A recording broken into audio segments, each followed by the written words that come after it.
家伙感觉大。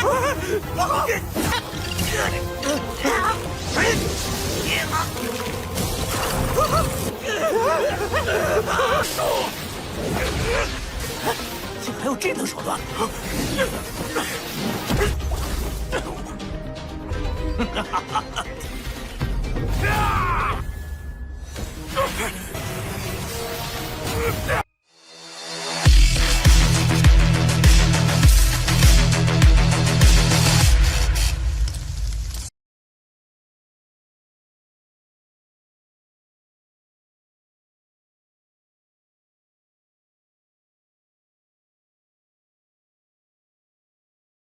！Halo semuanya, selamat datang di Ruang Sinema. Bagaimana kabar kalian semua? Semoga selalu sehat dan baik-baik saja.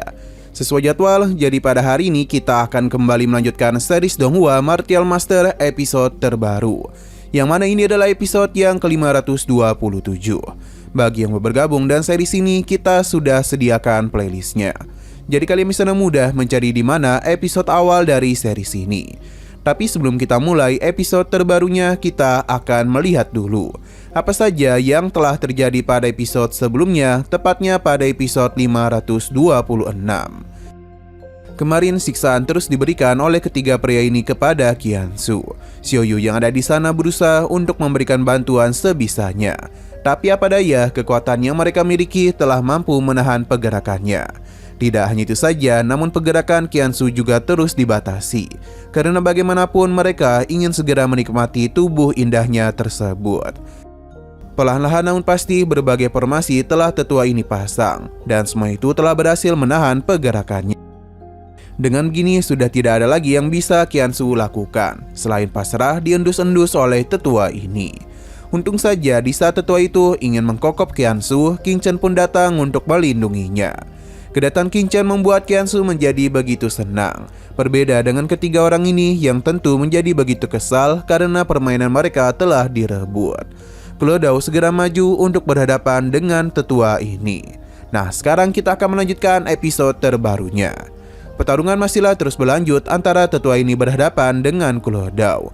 Ia bahkan harus menggunakan harta miliknya untuk bisa menumbangkan Klodao. Alih-alih takut, Klodao justru menjadi semakin bersemangat bertarung dengannya. Dia juga telah mengeluarkan senjatanya untuk bisa mengatasi tetua ini. Serangan yang tetua itu berikan masihlah mampu ditahan oleh Klodao. Bahkan kini adalah gilirannya untuk menyerang balik. Seketika saja itu membuat tetua ini menjadi begitu panik sebab serangan Klodao cukup sulit untuk bisa dirinya tahan. Walaupun begitu, tetua ini tidaklah menyerah dan kembali menciptakan sebuah formasi serangan yang layaknya ceker ayam. Meskipun serangan ini terlihat menjanjikan, tapi bagi Klodao semua itu hanya mainan saja. Ia dengan mudah menghancurkan serangan tersebut dan memetalkan tetua ini. Tidak berhenti sampai di situ saja, serangan juga kembali dia lakukan. Memang benar kalau tetua ini masih mampu menahan rantai Klodao. Namun rantai-rantai itu mencoba untuk mengurungnya. Beruntungnya tetua ini masih mampu lepas dari serangan Klodao. Ia lalu kembali melancarkan serangan balik kepadanya.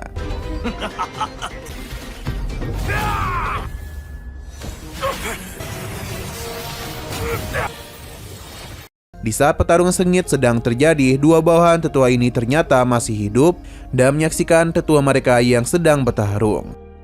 Tidak mau berdiam diri saja, mereka akan berurusan dengan Qing Chen untuk bisa merebut Qiansu. Terlihat kalau Qing Chen hanya santuy-santuy saja, yang membuat kedua pria ini menjadi begitu kesal karena Qing Chen telah berani meremehkan dan berurusan dengan mereka.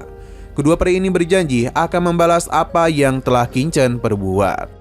Di saat mereka hendak menyerang itulah para serangga Qing Chen datang dalam jumlah yang sangat banyak. Kehadiran para serangga ini tentu saja mengejutkan kedua pria itu. Mereka menjadi tidak heran mengapa Qing Chen hanya senyum-senyum saja. Sedangkan Xiaoyu langsung memari Xiaoho karena mereka datang begitu lama.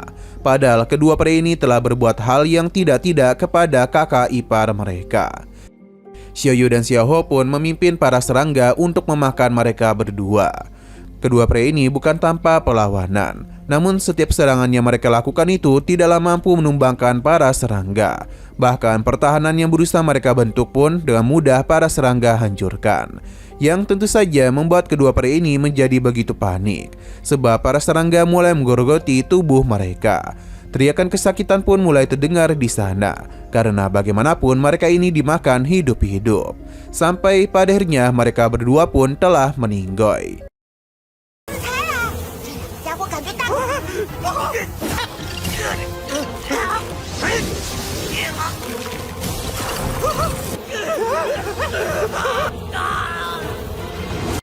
Xiaoyu merasa begitu jijik karena mereka berdua itu adalah orang yang sangat kotor. Bahkan dia terlalu malas untuk bisa memakan orang seperti mereka.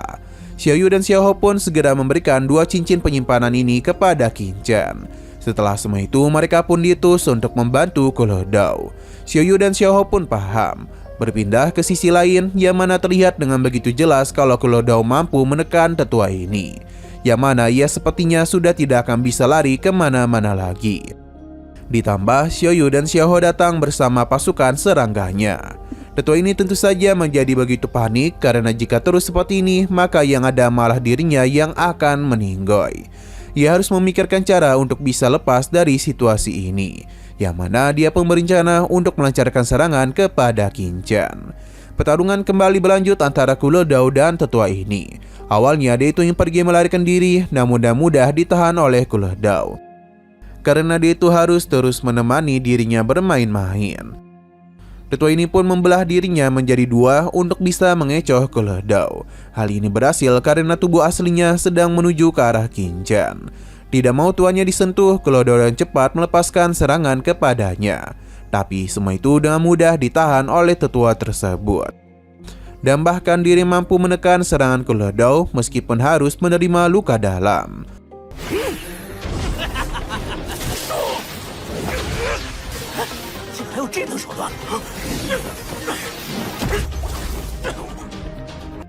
Tetua ini kembali melanjutkan perjalanannya menuju ke arah Qin Chen. Hanya saja Xiaoyu bersama kelompok serangganya tidak akan pernah membiarkan hal tersebut terjadi. Mereka telah berhasil mengepung tetua ini yang mau tidak mau dirinya harus menggunakan darahnya sendiri untuk digabungkan dengan senjatanya. Sebab dengan begitulah dirinya bisa mendapatkan kekuatan yang dahsyat dan juga membuat para serangga menyingkir dari hadapannya. Untuk saat ini Xiaoyu dan Xiaoho tidak bisa bergerak kemana-mana lagi. Tapi tetua ini pun langsung saja melancarkan serangan ke arah Qin Chen dan Qiansu. Dan begitu santuy Qin Chen menghadapi serangan tersebut dan langsung saja menggunakan kekuatan penghancur jiwanya, yang mana tetua ini langsung saja dibawa masuk ke dalam alam bawah sadarnya sendiri. Qin Chen berencana untuk menghancurkan tetua ini dari dalam. Meskipun panik, tetua ini masihlah mampu menahan serangan Qin Chen berkat rune pelindung jiwanya.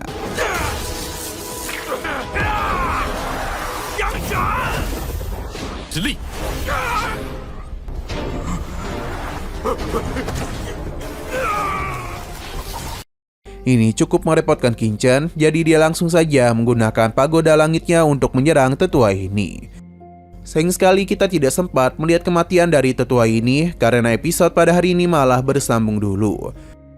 Namun sebelum kita akhiri, seperti biasa kita akan melihat preview bagian selanjutnya. Qiansu yang begitu merindukan Qin Chen segera memberikan pelukan manja kepadanya. Yang rindu tentu tidak hanya Qiansu saja, namun Qin Chen juga sama rindunya. Jadi untuk saat ini mereka sedang saling melepas rindu. Untuk Kule Dao sendiri merasa begitu terharu karena setelah sekian lama tuannya kembali juga bersama dengan kakak iparnya. Tidak cukup berpelukan, sepertinya Qin Chen dan Qiansu akan saling kokop-mengkokop.